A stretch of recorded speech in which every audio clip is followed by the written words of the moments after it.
할렐루야. 사도행전 22장 하나님이 주시는 말씀 전체 내용 얼개는 이렇습니다. 바울이 예루살렘으로 들어갔습니다. 들어가서 장로들에게 그동안 선교 사역을 감당하는 과정 속에 겪었던 있었던 일들을 보고했습니다. 그리고 며칠이 지나고 난 다음에 유대인들이 바울을 잡아다가 때리고 린치를 가합니다.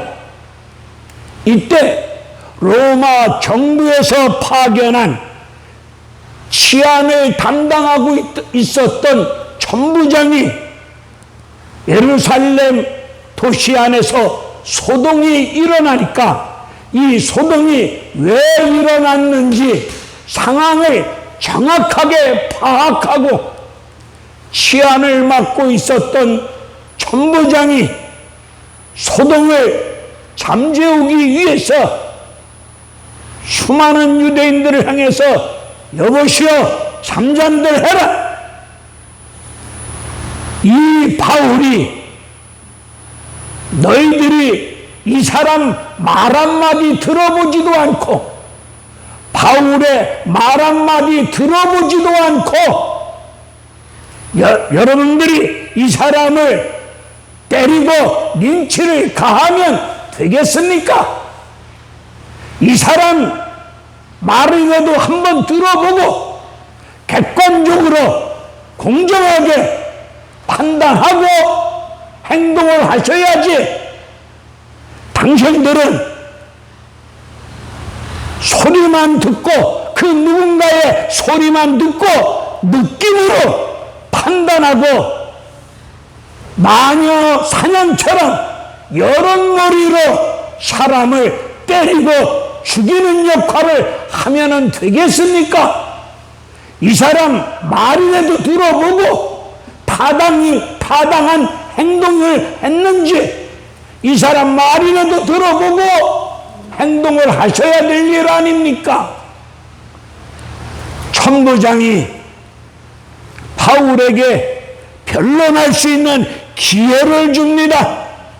천신만고 끝에 변론할 수 있는 기회를 얻은 바울은 오늘 1절에서 부형들아 따뜻한 말로 부드러운 말로 부형들아 시므리 어법으로 말을 합니다. 군중들은 격분한 가운데 혈기가 뻗친 가운데 손에 돌을 들고 있습니다. 여차하면 바울에게 돌을 던져 죽이고자 하는 그런 자세를 취하고 있는데 바울은 흥분한 가운데 흥분 속에 격한 감정을 품고 있는 그들을 향해서 같이 성질 떨지 않고 이에는 이 주먹에는 주먹으로 대항하지 아니하고 가장 따뜻하고 부드러운 말로 부형들아 내 말 좀 들어보세요. 그렇게 말하는데 오늘 본문에 보면 시브리어로 말을 합니다. 유대인들이 바울의 변명 소리를 들으면서 저 사람 시브리어 말로 하네. 시브리어 말로 하는 소리를 들으면서 그들이 흥분 속에서 잠잠해지고 조용해졌습니다. 저 사람 시브리인이네. 저 사람 시브리 말을 하네.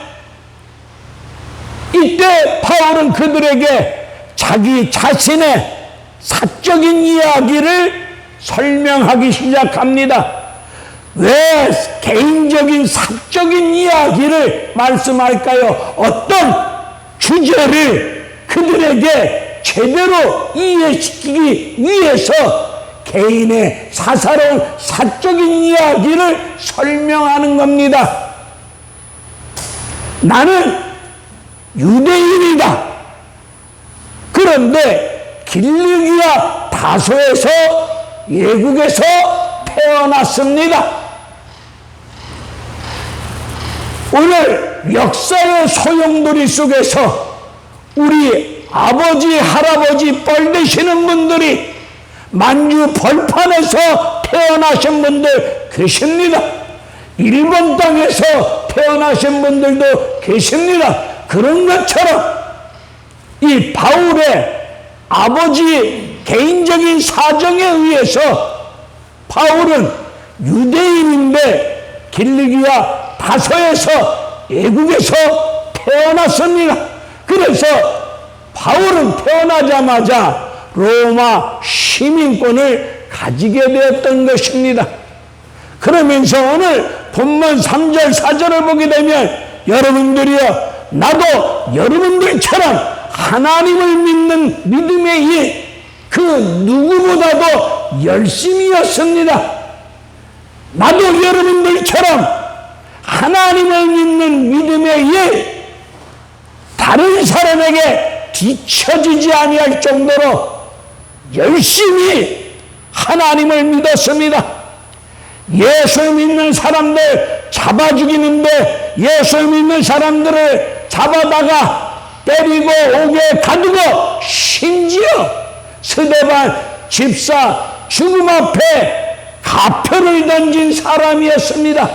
이런 일을 했던 것들을 유대인 장로들이 내가 어떻게 하나님을 믿었는지, 어떻게 행동했는지, 어떻게 살아왔는지, 나의 모든 일거수일투족 내가 행했던 일들을 장로들은 내 증인입니다. 그들이 내가 어떻게 하나님을 믿었으며 어떻게 하나님을 믿는 믿음 속에서 예수 그리스도를 믿는 믿음의 사람들을 잡아다가 옥에 가두고 잡아 죽이는데 앞장섰던 그런 일들을 행한 거 많은 장로들이 다 알고 있는 상황입니다. 나는 가말리엘 문화에서 율법을 정통적으로 율법을 제대로 교육받은 사람입니다. 가말리엘 이 율법을 정통적으로 가리키는 이 교육을 힐렐이라고 하는 사람이 설립을 했습니다. 그리고 그의 후손인 가말리엘이 이 율법을 제대로 가리키는 율법을 확실하게 분명하게 가리키고 있는 그런 일을 감당했던 상황이었습니다. 거기서 율법을 전통적으로 확실하게 배웠습니다. 이런 나 바울입니다. 개인의 사적인 이야기를 설명하는 이유는 총 주제 예수가 어떤 분이신가를 설명하기 위해서 그렇게 말씀을 했던 겁니다. 내가 어느 날 예수 믿는 사람들을 잡아 죽이고자 다메섹으로 달려갔습니다. 예루살렘에서 다메섹까지 거리가 무려 200km나 됩니다. 서울에서 대전 오는 거리만큼 머나먼 거리를 예수 믿는 놈들을 잡아 죽이는데 앞장섰던 사람입니다. 다메섹에 이르렀을 때, 정오쯤 되어졌을 때 위로부터 큰 빛이 나를 둘렀는데, 큰 빛이 나를 둘렀을 때, 둘르면서 큰 빛이 나를 비췄을 때, 내가 땅에 엎드려졌을 때 위에서부터 소리가 들려왔습니다. 사울아, 사울아, 네가 왜 나를 박해하느냐?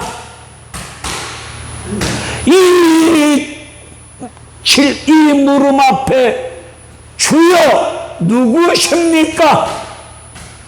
라고 말씀을 드렸더니 네가 박해하는 나사렛 예수니라.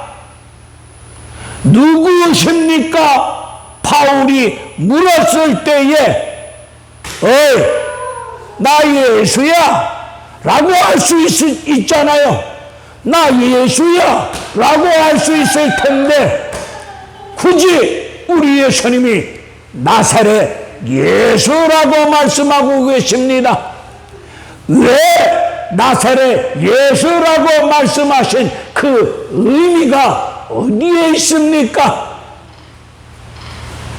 왜 예수님은 바울을 향해서 네가 박해하는 예수니라. 바울은 왜 예수님을 박해하였을까요? 바울은 가멜리엘 문화에서 율법을 정통적으로 확실하게 교육을 받았는데 신명기 21장 22절 23절의 말씀을 보면 하나님을 모독한 죄가 신성모독죄요. 하나님을 모독한 죄는 나무에 달아 죽이도록 되어 있는 신명기 율법이요. 이 율법을 배웠어. 그런데 어느 날 보니까 예수님이 내가 하나님의 아들이다 라고 바울의 입장에서는 도저히 이해도 안 되고 납득도 할 수 없는, 도저히 받아들일 수 없는 말을 하고 다녀 예수님이. 그리고 그 예수가 어느 날 십자가 나무에 달려 죽어요. 이 모습을 보고 있었던, 이 모습을 보고 알고 있는 바울과 유대인들 입장에서는 우리가 기다리던 메시아 그리스도는 아니다. 어떻게 메시아가 나무에 달려 죽을 수 있겠느냐? 나무에 달려 죽은 자는 하나님을 모독한 신성 모독죄로 나무에 달려 죽은 자는 하나님으로부터 저주받은 자인데 저런 자가 어떻게 메시아 그리스도가 될 수 있겠느냐? 신명기 율법에 관한 말씀을 교육받았고 그것만 믿고 있는 바울과 유대인들 입장에서는 나무에 달려 죽은 자는 하나님으로부터 저주받은 자요. 그런 자가 어떻게 메시아 그리스도가 될 수 있겠느냐? 여기서 그리스도는 헬라식 표현이고 메시아는 히브리식 표현이에요. 똑같은 말인데 헬라 말로는 그리스도, 히브리 말로는 메시아. 유대인들이 바울이 기다렸던 메시아 그리스도는 능력 있는 메시아가 오시사 유대인들이 지금 로마 정부로부터 압박과 핍박과 고통을 당하고 있는데 로마 정부를 때려 눕혀주고 우리 민족을 해방시키고 그리고 고통 속에 서름 속에 괴롭게 인생을 살아왔는데 우리들이 살아가는 인생사, 의식주 생활, 빵 문제를 해결해주는 능력 있는 분으로, 그런 분으로 메시아 그리스도가 오실 것으로 알고 믿고 기다렸었어. 그런데 메시아 그리스도라는 예수가 나무에 달려 죽었으니 저자는 저주받은 자가 아니냐? 하나님을 모독한 저주받은 자가 아니냐? 그런 자가 어떻게 메시아 그리스도가 될 수 있겠느냐? 이런 상황 속에 바울은 격분한 가운데 예수 믿는 인간들을 잡아 죽이는데 앞장섰어. 바울이 예수 믿는 사람들을 박해할 수밖에 없었던 이유가 여기에 있었어. 왜? 바울은 구약성경 신명기에 나오는 율법만 알고 믿고 따를 뿐이었어. 잘못 알고 성경을 잘못 알고 격분한 가운데 그래서 예수 믿는 사람들을 바울이 박해했던 이유가 거기에 있습니다. 그래서 예수님은 사울아 사울아 네가 왜 나를 박해하느냐. 그 질문 앞에 바울은 대답하기를 주님 누구십니까? 내가 박해하는 나사렛 예수니라. 왜 예수님이 나사렛 예수라고 말씀하신 의미가 어디에 있습니까? 그냥 나 예수다 라고 말씀할 수도 있잖아요. 여러분들이 알고 있다시피 예수는 태어난 고향이 어딥니까? 베들레헴. 그런데 성경에는 한 번도 베들레헴 예수니라는 말씀이 한 구절도 없어. 그렇다면 고향이 중요한 것이 아니라 태어난 고향이 중요한 것이 아니라 지금 내가 살고 있는 삶의 자리가 중요하다는 것을 그 성경을 통해서도 우리는 알 수 있어요. 그런데 우리 대한민국이 공교롭게도 대한민국이 내가 태어난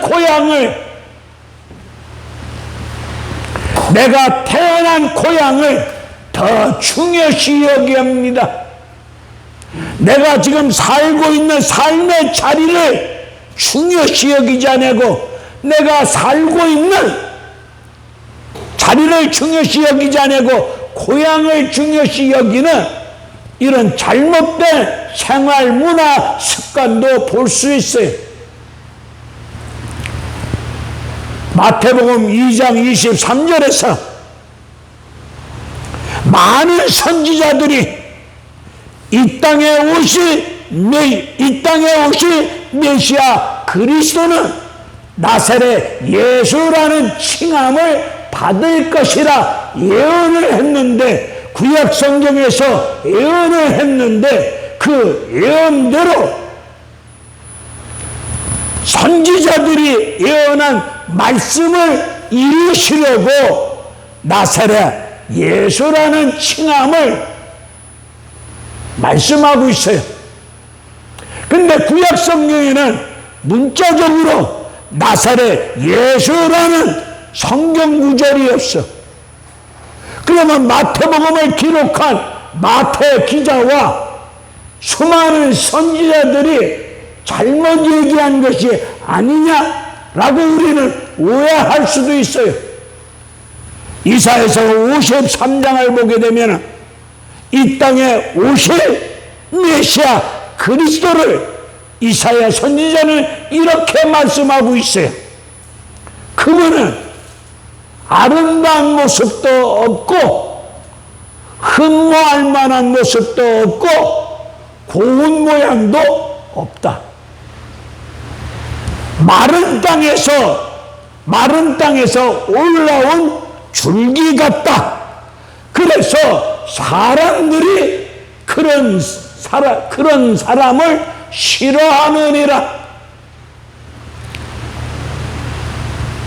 그렇게 말씀하신 말씀이 신약에 와서는 나사렛 이사야서 53장 문자적으로는 나사렛 예수라는 말은 없지만은 나사렛 예수라는 말씀의 의미를 담은 말씀이 이사야서 53장의 말씀인데 그 말씀이 신약에 와서는 나사렛 예수라고 표현하고 있는 것입니다.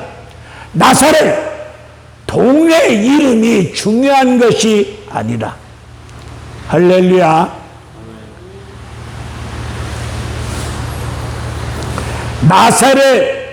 나사렛 동네 이름이 중요한 것이 아니라 나사렛 동네 이름의 의미는 세 가지 의미가 통합되어진 가운데 나사렛 동네 개념이 설명되고 있어. 세 가지 통합된 개념이 뭐냐? 나사렛, 저주, 멸시, 천대. 이 세 가지 뜻이 통합으로 이루어진 명칭이 나사렛 뜻입니다. 우리 예수님이 이 땅에 오시사 가난한 가운데 저주 속에 멸시받으며 천덕꾸러기처럼 삶을 살아가는 어둠 속에서 고통받고 있는 백성들을 구원하시고자 우리 예수님이 저주, 멸시, 천대 이런 모습으로 오셨고 그런 모습으로 이 땅에서 삶을 살으셨던 분이 예수 그리스도입니다. 여러분들은 지금 어떤 예수를 찾고 계십니까? 여러분들이 믿고 있는 예수는 어떤 예수입니까? 여러분들이 찾고 믿고 의지하고 있는 예수는 어떤 예수이냐 이 말입니다. 내 인생 팔자 고쳐주는 그런 예수, 내가 하고 있는 사업, 돈 왕창 잘 벌 수 있도록 사업의 번창을 가져다주는 그런 예수, 내 가족, 내 가정 지켜주는 내 사업, 내 인생, 내 건강, 내 돈 지켜주는 수호신 같은 예수를 믿고 계십니까? 답답할 때 미치고 환장한 가운데 마음이 답답할 때 무당처럼 점쟁이처럼 뭔가를 예언기도라는 이름 아래 뭔가를 알려주는 무당 같은 예수, 점쟁이 같은 예수를 믿고 계십니까? 능력이라는 우상을 내려놓고 한번 생각해 보세요.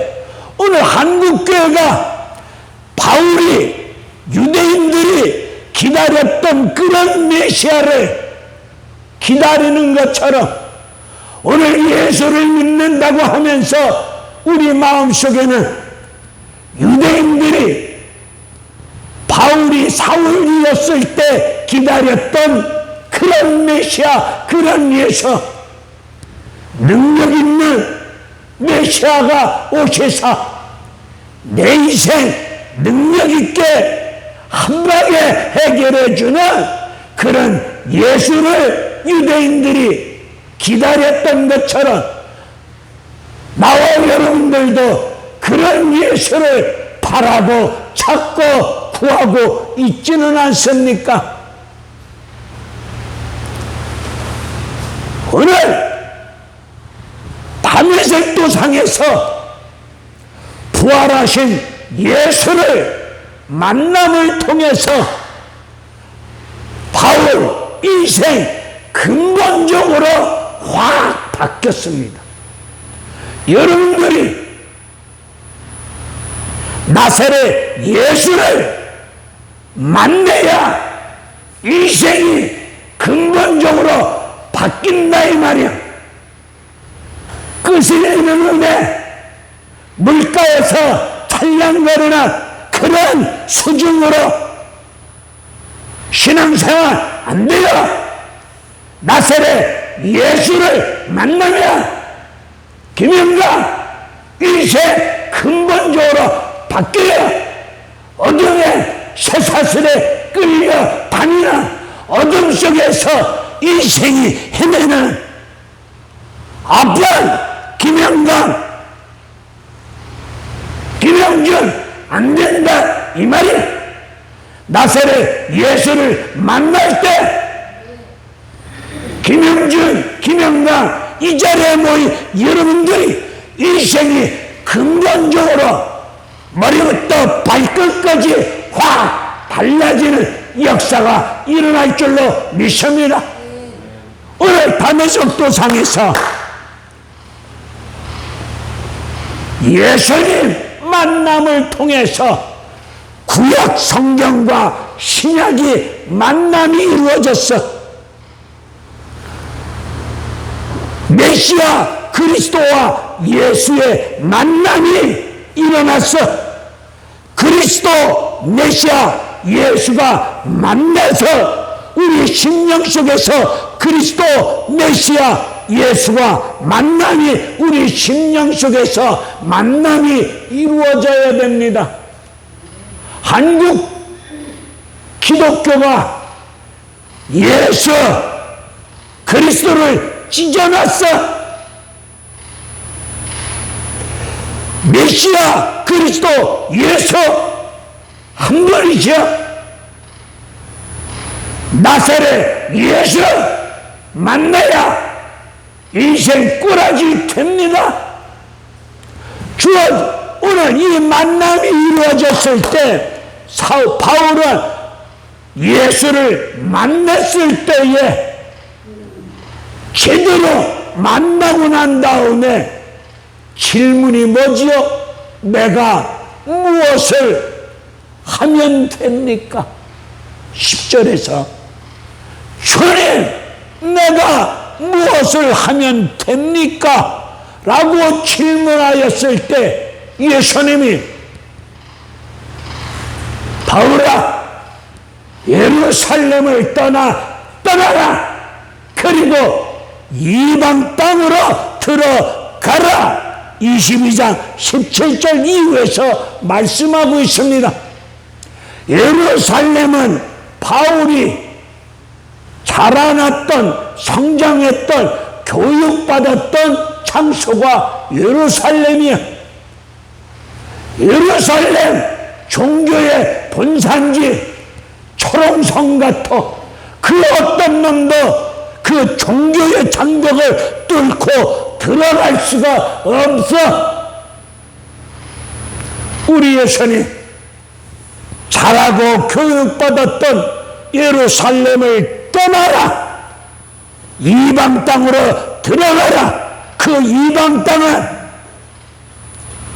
저주 속에 멸시 천대 가난 속에 빛이 없는 가운데 어둠 속에서 헤매고 있는 백성들이 살고 있는 동네가 이방 땅이야. 거기가 나사렛이야. 오늘 목사님 나와 여러분들은 나사렛으로 들어가야 돼. 그런데 목사서부터 많은 사람들이 나사렛 예수를 화려한 시설을 갖춘 우리 교회하고는 어울리지 않게. 교회 시설은 화려해. 인테리어가 정말 멋지고 화려해. 촌스러운 나사렛 예수 안 어울려. 이렇게 생각하고 있지는 않습니까? 여러분들은 나사렛 예수로 들어가야 돼. 오늘 우리 해피 공동체가 나사렛 예수 같아. 우리 교회 고통 속에 있는 심령들이 계시잖아요.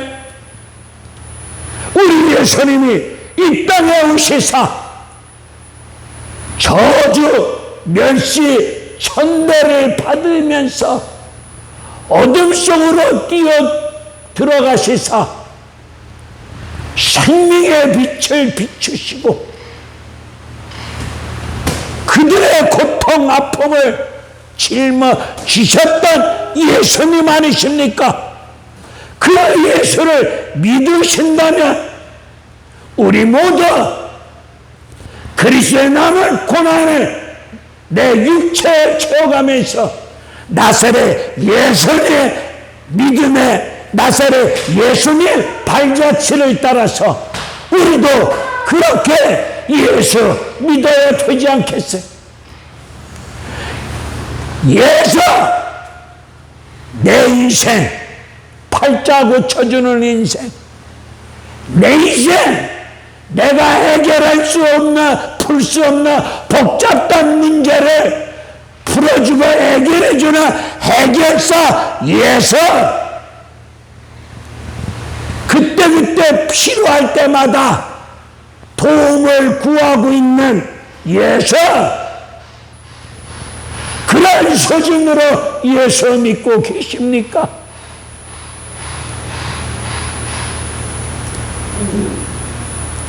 할렐루야.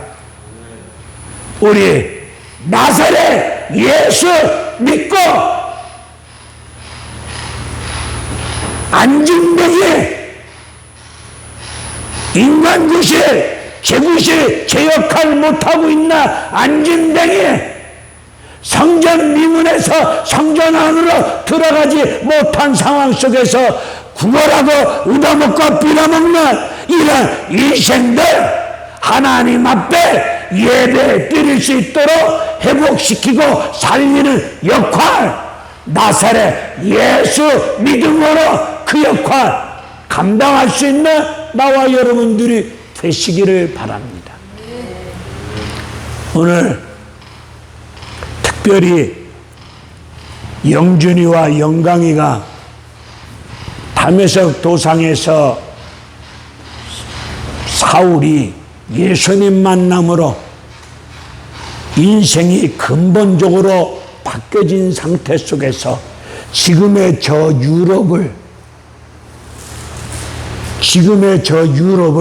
유럽의 역사를 바꿔놓은 바울처럼 이 시대 대한민국 역사를 바꿔놓을 수 있는 하나님의 사람으로 영준이와 영광이가 그런 일꾼으로 쓰임받기를 간절히 축원하며 기도합니다.